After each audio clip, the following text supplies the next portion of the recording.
Bem-vindo a mais um Papo de Psi. Eu sou a Mariana. Eu sou a Lidiane. E hoje a gente vai conversar sobre autoestima e a criança interior. Mais um mês iniciando, né? O mês de outubro. E a gente comemora nesse mês o Dia das Crianças. Por isso a gente resolveu conversar com vocês sobre essa criança, mas essa criança um pouco diferente, que é a criança interior. Afinal, né, se tornar adulto não significa que a criança que habita em nós deixou de existir. E como diz Jung, em todo adulto espreita uma criança eterna, algo que está sempre vindo a ser, que nunca está completo e que solicita cuidado, atenção e educação incessantes. Essa é a parte da personalidade humana que quer desenvolver-se e tornar-se completa. E você que está escutando a gente, tem escutado a sua criança interior? Tem cuidado dela? Como que é o seu contato com o mundo interno? Vamos conversar mais sobre isso? Vamos lá!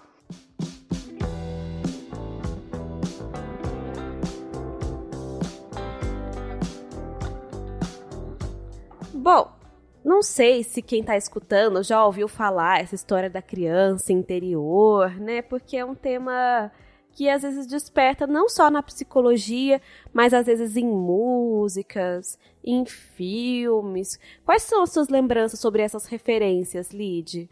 Tá me vindo um trecho da música, é do Milton Nascimento? É. Ao menino, ao moleque. Uhum. Eu acho que é uma música que, sempre que eu penso na criança interior, vem essa música na minha cabeça. Uhum. Mas é um tema também, como você disse, não só para psicologia, é um tema que as linhas voltadas mais para a questão da espiritualidade também trabalham muito, né? Uhum. Do resgate da criança interior, da cura da criança interior. Claro que é outra forma de entender essa criança interior, mas também é algo que em algum momento se cruza com o que a psicologia pensa sobre essa criança interior. A gente conversando, eu fui me lembrando, além dessa música, me lembrei de uma imagem que circula muito na internet, uma imagem de uma escultura feita em ferro, de dois adultos, um de costas para o outro, e dentro deles duas crianças, uma tentando, sei lá, tentando conversar com a outra, né? Quantas vezes isso acontece com a gente adulto fica mais durão, orgulhoso, e a criança tá querendo ir mais e conversar com o outro, e brincar, e deixa isso pra lá, seja qual for o conflito, né? Sim, a criança tem essa espontaneidade, e essa criança que traz um pouco dessa espontaneidade, dessa criatividade para a nossa vida de adulto. E se a gente não cuida, não escuta essa criança começa a fazer birra. Uhum. E algumas coisas começam a acontecer na nossa vida, e às vezes a gente vai começando a procurar questões externas, mas muitas vezes pode ser essa criança interna que não está sendo ouvida, que não está sendo atendida. Uhum. Já viu o adulto aí, Lid, com essa criança ativa fazendo birra? Já. Algumas vezes. Sim. E é uma birra, não é uma birra, claro, é para chamar atenção, mas é para ser escutada, né? Para ser escutada. A gente esquece que existe esse lado dentro da gente, com tanto trabalho, com tanta rotina, e deixa essas coisas que eram importantes pra gente lá atrás, deixa de lado, e essa criança vai ficando adoecida, né? Vai ficando sem cuidado, sem nutrição, e essa criança vai se perdendo, desfalecendo, e aí onde ela chora, faz birra, sapateia, para poder ser escutada e trazer também essa vida pra gente, né? Quem será aí que tá nos escutando? O que tá achando disso, né? E a gente já começou já com uma reflexão profunda, né? Porque falar de criança, né? Quando a gente fala da criança como esse arquétipo, é de falar de algo bem profundo e intenso. Não tá falando da criancinha e é de algo mais profundo que habita dentro de nós. Então toca fundo, lá na alma. Esse é um episódio realmente para a alma. Esse é o tempo para a alma. Mas né? A gente pode pensar que, embora seja algo profundo, que toca profundamente, isso tem influências em questões externas, em questões práticas da nossa vida. E a gente uma das questões práticas é a própria autoestima, que é a percepção que nós temos de nós mesmos, né? Sim, mas o que será que essa criança interior que a gente está falando aqui tem a ver com essa história de autoestima, né? Acho que para pensar nisso, a gente tem que ir um pouco mais lá atrás e entender como que a autoestima é desenvolvida, como que ela vai se desenvolvendo, como que ela vai acontecendo na nossa vida. Sim, as primeiras referências, né, que nós temos é pai e mãe, ou a pessoa que fez essa função, esse papel na nossa vida. E principalmente a mãe, porque a mãe é o primeiro contato que a criança tem com o mundo. É que dá cola, é que nutre, é que troca a fralda, é que vai estimulando a criança a desenvolver a própria linguagem, vai tentando dar significados, né, para aqueles barulhos e para o choro, e para tudo isso. E quando existe uma falha, quando é negligenciado esse cuidado, essa atenção, falta alguma coisa para aquela criança. Então ela fica necessitada dessa atenção, desse cuidado, desse carinho.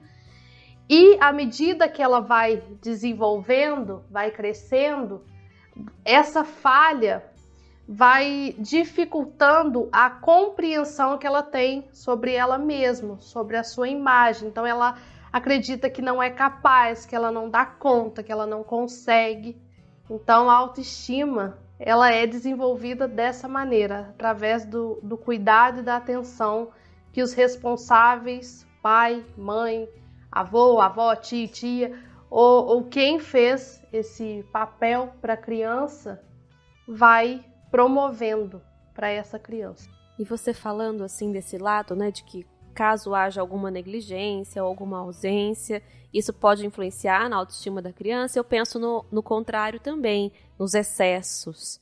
Quando se há um excesso de cuidado, um excesso de zelo, de preocupação com aquela criança, ali, logo na primeira infância ainda, ela pode desenvolver essa sensação também de que ela não é capaz de fazer as coisas sozinha, de que ela sempre vai precisar de um auxílio, de uma orientação, de uma supervisão. Então, tanto a falta como o excesso, eles podem ser extremamente prejudiciais para o desenvolvimento da autoestima, ainda mais lá nesses primeiros anos de vida. Criança que é muito protegida, criança que tem o mundo, porque tem alguns pais, né, que falam, vou dar um mundo para essa criança.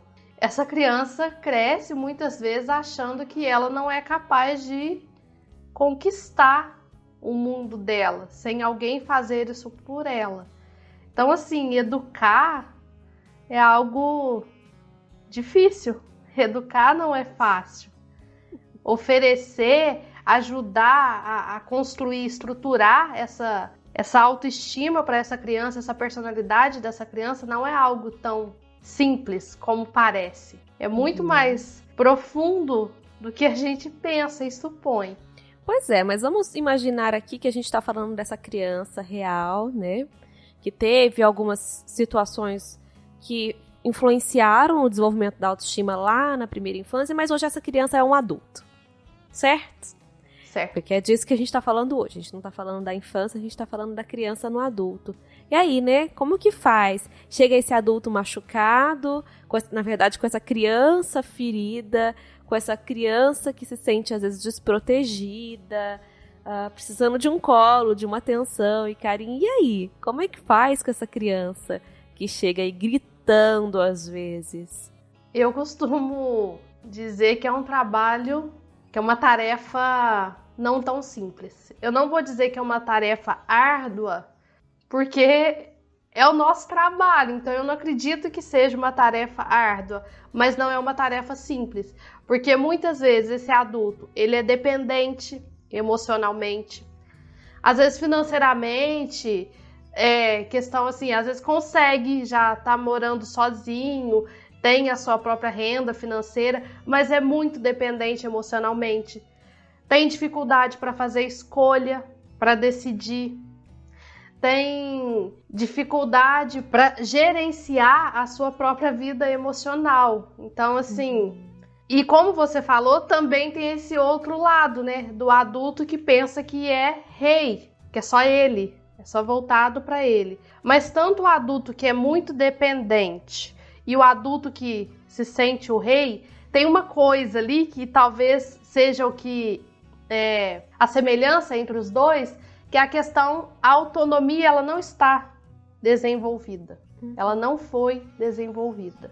Pois é, mas não teve um episódio que a gente conversou sobre isso, né? Sim. Sobre os estágios, né? Sobre a anomia, sobre a heteronomia. A criança, ela não tem mesmo autonomia. E seja o adulto que está com essa característica ali batendo forte da criança interior, esse traço da dificuldade de autonomia, ele vai gritar também, né, Lid? Sim, esse eu acho que é o que mais grita. É o traço que mais grita, é essa questão da autonomia. Porque é pessoa que projeta muito, né, dessa sua carência nos outros. Coloca muito da responsabilidade de gerenciar a sua vida nos outros. E aí, a pessoa faz isso, o adulto faz isso, não é porque ele quer. É porque ele não tem, ele não sabe fazer de outro jeito. É algo que eu escuto muito, mas eu não sei fazer de outro jeito. E é isso que a gente precisa ir construindo. Mas o que você pensa disso? O que você vê de consequência na vida adulta?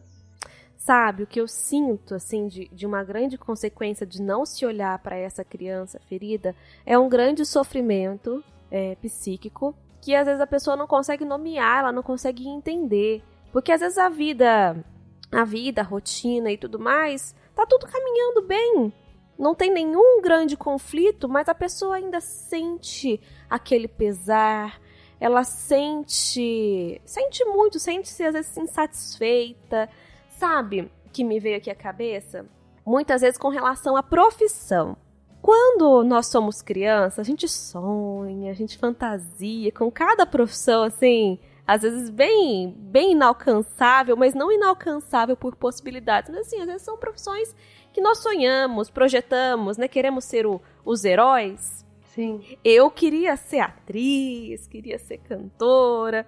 E isso era uma coisa que me tocava muito quando eu era criança.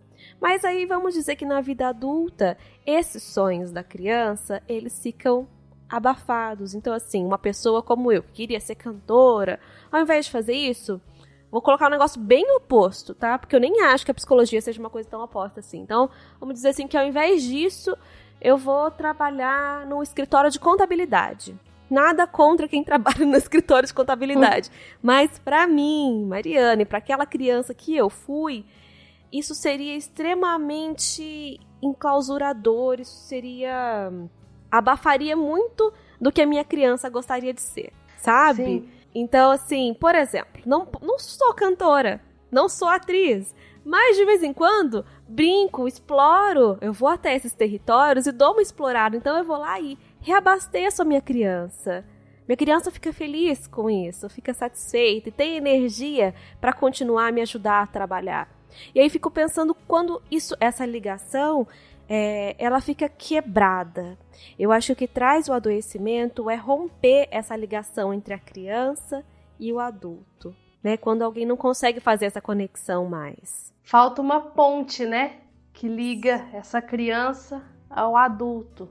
E é justamente o que eu vejo que na terapia é um pouco dessa ponte que a gente tenta construir, de fazer essa ligação, essa mediação. Porque não tem que ser... Claro, um adulto com infantilidades, não é disso que a gente está falando. Não é um adulto infantil, não é um adulto que tem infantilidades, comportamentos infantis. É um adulto que entende as necessidades internas da sua criança interna, igual você está falando. É um adulto que às vezes vai explorar, é um adulto que às vezes vai brincar, mas vai continuar ali dentro do seu contexto de adulto, que tem responsabilidades, que tem compromisso, que precisa pagar boletos. E precisa, né? Conectar-se com a criança interior não é mesmo você ser irresponsável, ser imaturo. É o contrário disso. É uma grande responsabilidade você passar a escutar a sua criança. Sim. E passar a ter que fazer aquilo que a sua criança interior necessita. Porque eu acho que não é, quando a gente fala da criança interior e desses chamados, não são coisas que a criança quer, simplesmente, por birra. São necessidades profundas da alma. E é importantíssimo escutar isso para que a gente continue caminhando bem no nosso processo de encontro com a gente mesmo, que é o processo de individuação. Sim, e por isso que é importante essa compreensão de entender assim, isso é uma birra, é algo muito impulsivo dessa criança interna, eu preciso fazer dessa maneira? Ou qual que é o simbolismo, o que tem de simbólico por trás dessa necessidade? Então não é uma tarefa tão simples assim.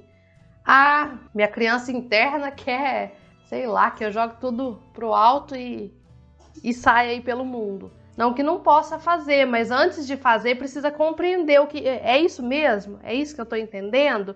Ou é algo mais... Existe um simbólico por trás disso? Uhum. É preciso essa comunicação, né? Que se perde ao longo do desenvolvimento, né? A gente vai adultecendo e vai às vezes enrijecendo essa ponte que era tão fluida antes, essa comunicação que era tão fluida antes, ela começa a ter um portão, ela começa a ter umas árvores que crescem ali no meio do caminho, alguns bichos que aparecem. Quantos contos de fada não tem isso, né?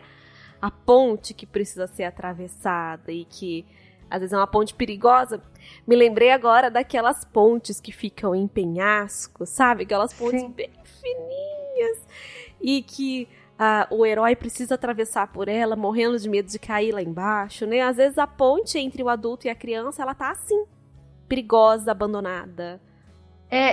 Acontece uma coisa que eu já observei, né, em alguns momentos, é que às vezes o adulto tá negligenciando tanto da voz, escutar essa criança interna, que quando ele começa a escutar, pode acontecer uma inflação. E ele escuta demais e se entrega para aquela criança interna de uma vez.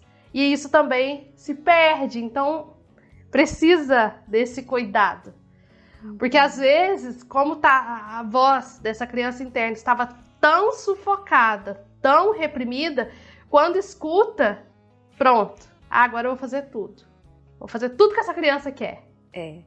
E aí, quando a gente fala da criança interior, a gente pensa também no arquétipo da eterna criança, do puer, que é essa criança que não quer crescer, que não quer se desenvolver. Então, acho que é isso que você está falando, né? Quando a pessoa se conecta com essa criança interior e às vezes por ter passado tanto tempo sem se conectar, sente tantos prazeres de estar ali que ela não quer sair dali mais. Sim. Né? Sim. E quando a gente fala dessa eterna criança, do puer, para quem está escutando pode ser uma coisa estranha, mas vou trazer o exemplo mais comum, que é o Peter Pan. O Peter Pan que vive lá na Terra do Nunca. Ele é um menino que não quer crescer. Será que essa criança interior que habita aí você, ela tá assim também? Não tá muito afim de crescer, de se desenvolver? A gente pode pensar também, tem outra criança, né, que representa o puer nos contos de fada, que é o Pequeno Príncipe, né? Interessante, porque eu nunca tinha pensado o Pequeno Príncipe como um exemplo do puer.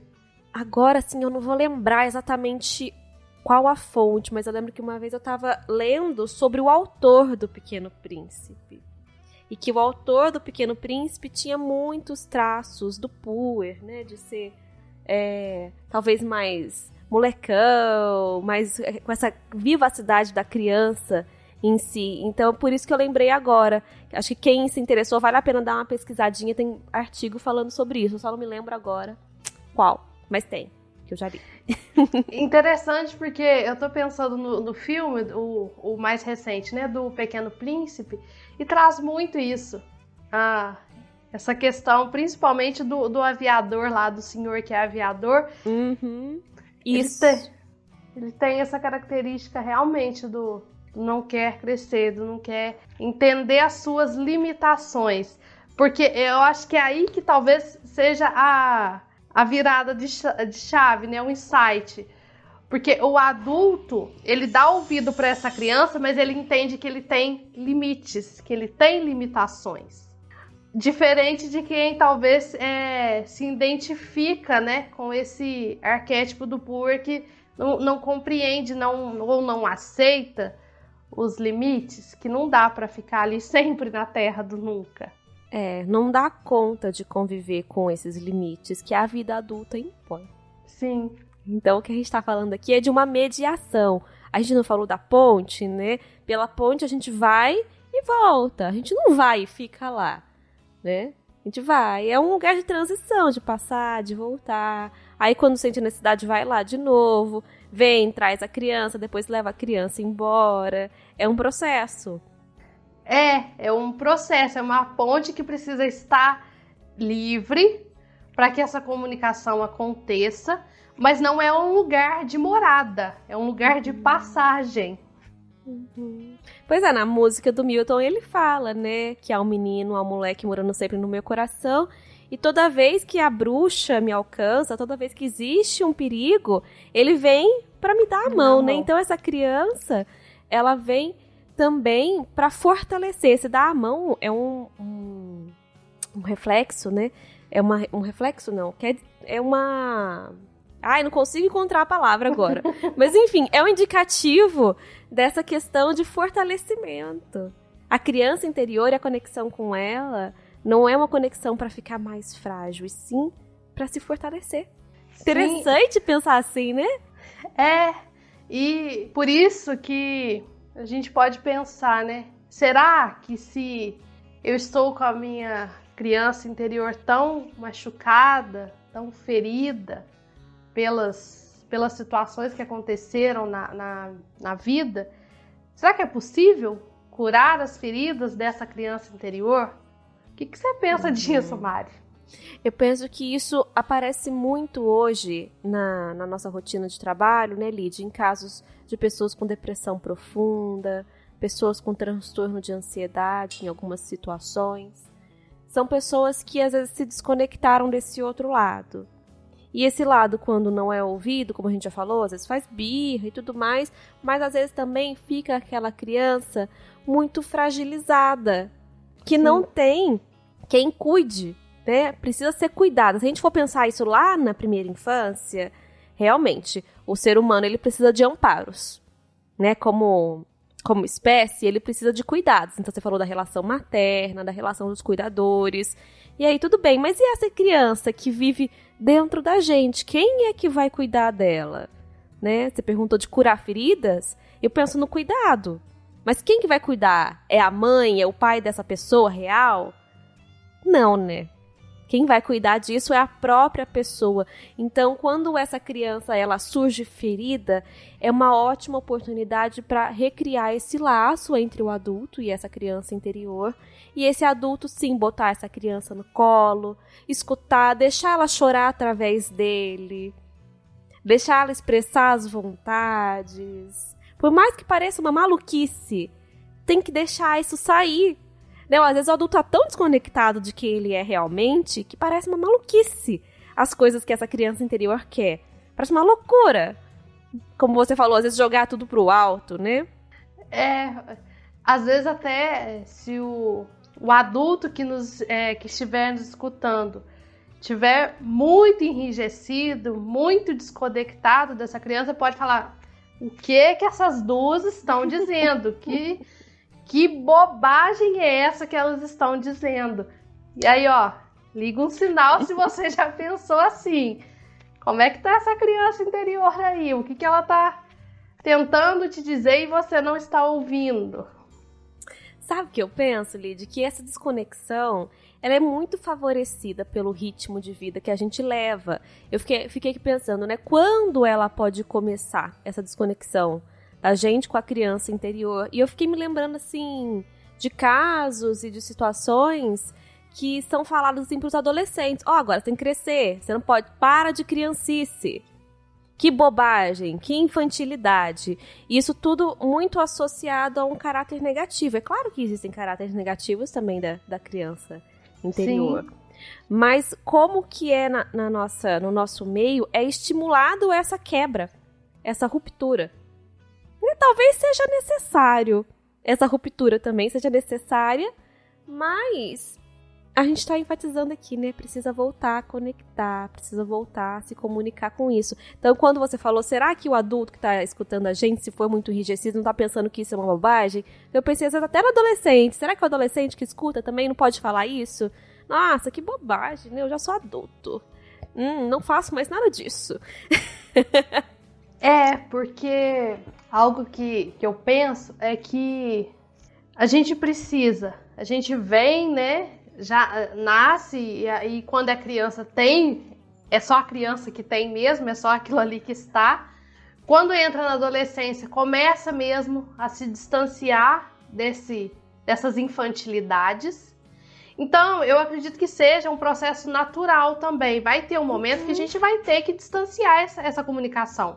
Até mesmo para a gente dar conta de ir, porque senão não vai sair daquela fantasia, não vai se dar conta da realidade. Senão fica na terra do nunca, né? Depois que passou, que já está estruturado, digamos, a vida social está ali encaminhada, estruturada, é onde de fato a gente também precisa voltar a olhar para essa criança. Então eu acredito que é um ciclo e um processo natural. Mas tem gente que se perde nesse processo natural. Esquece que tem que voltar, né? Acha, não é um círculo, é só uma linha reta. E não é uma linha reta. Pois é, você falando nisso, né, do adulto já um pouco mais estabilizado e amadurecido, sim, poder voltar a encontrar com essa criança, eu me lembro de quando o Jung coloca em Memórias, Sonhos e Reflexões, quando ele começa a se reconectar com esse menino que ele foi. O Jung estava numa crise de identidade, de tudo, né? A vida dele estava um caos, porque ele decidiu começar a se desconstruir, a tirar aquelas coisas que ele achava que não condiziam mais com ele. E nesse momento de crise, ele se conectou com esse menino que ele foi, né?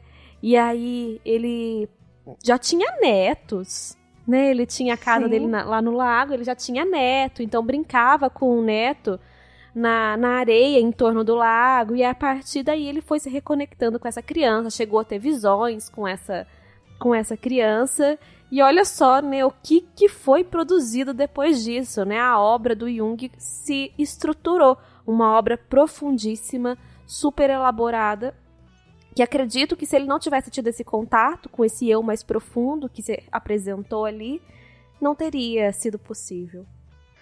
É onde no início nós falamos, né, sobre a espontaneidade e criatividade que essa criança traz e proporciona. É a partir dela. Isso, esse aspecto positivo que a criança traz para o adulto. É o presente que a criança traz para o adulto. Isso que precisa ser desenvolvido, trabalhado, a ponte é para isso. Sobre levar a vida com mais leveza também. Sim. É essa leveza que... Porque eu te perguntei, né, sobre se é possível curar as feridas dessa criança, e a gente diz que sim, é possível. A importância dessa cura, então, eu acredito que seja para proporcionar essa leveza, essa tranquilidade da vida. Essa leveza e tranquilidade que você está falando, Lid, que também vai conectar com um ponto chave que a gente está trazendo hoje também, que é a autoestima.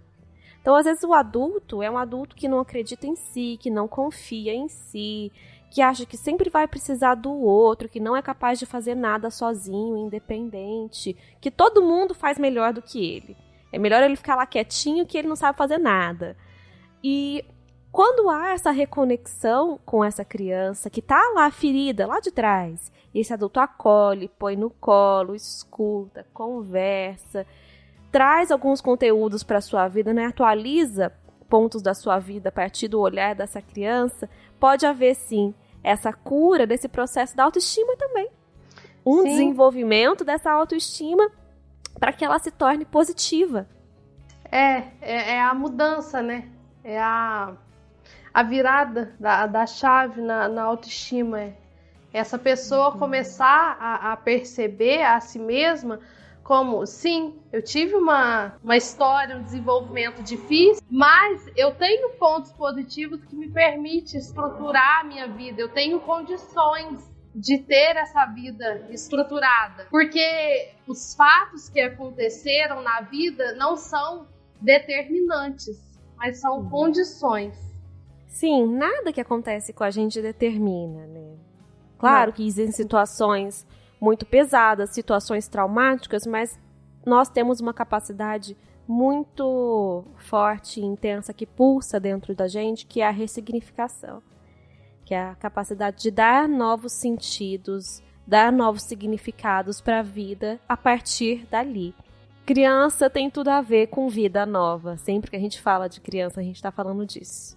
Então, às vezes, se essa criança está aparecendo aí para você, seja nesses momentos de dor, seja em sonhos, que tal começar a escutar um pouquinho mais o que essa criança quer te dizer? Sim, precisa escutar, ela está pedindo para ser escutada. E se você se identificou com essa história da autoestima também, acho que vale a pena investigar lá atrás como que você se sentia e dar uma conversada com essa criança aí. Né? E se sentir que é um processo difícil de se fazer sozinho, porque é denso, né? Vale procurar assim, a ajuda de um profissional, a ajuda de um psicólogo, que vai te ajudar aí nessa caminhada, passar essa ponte, às vezes dar uma consertada, dar uma recauchutada nessa ponte aí para atravessar. Vai te ajudar a reformar, né? Reformar a ponte, a vida, porque eu acredito que é bem isso que você falou. A terapia é esse processo mesmo de reconexão. Muito mais do que ajustamento, mudança de comportamento que acontece, mas é um processo de reconexão. E dá mais trabalho e é mais gostoso. Sim, é muito mais gratificante essa reconexão, essa transformação, essa mudança. Então você que está escutando a gente, eu te convido a refletir também sobre esses contos que a gente trouxe hoje, sobre essas músicas que a gente falou também. Se te tocou, vai lá, escuta essa música, leia esses contos que a gente trouxe, vamos ver o que isso pode trazer aí para você. Aproveita que já começamos bem o mês, aproveita que a gente já trouxe um tema profundo para esse mês e acredito que esse mês vai ser bem nesse ritmo e faça a transformação, se programe, né? Deixa isso acontecer na sua vida. Exato, deixa acontecer, deixa fluir. Então, a você que nos escutou até aqui, muito obrigada. Nos vemos na próxima quarta. Um grande abraço e até mais. Para você que nos escutou até aqui, uma ótima semana e até a próxima quarta. Beijos!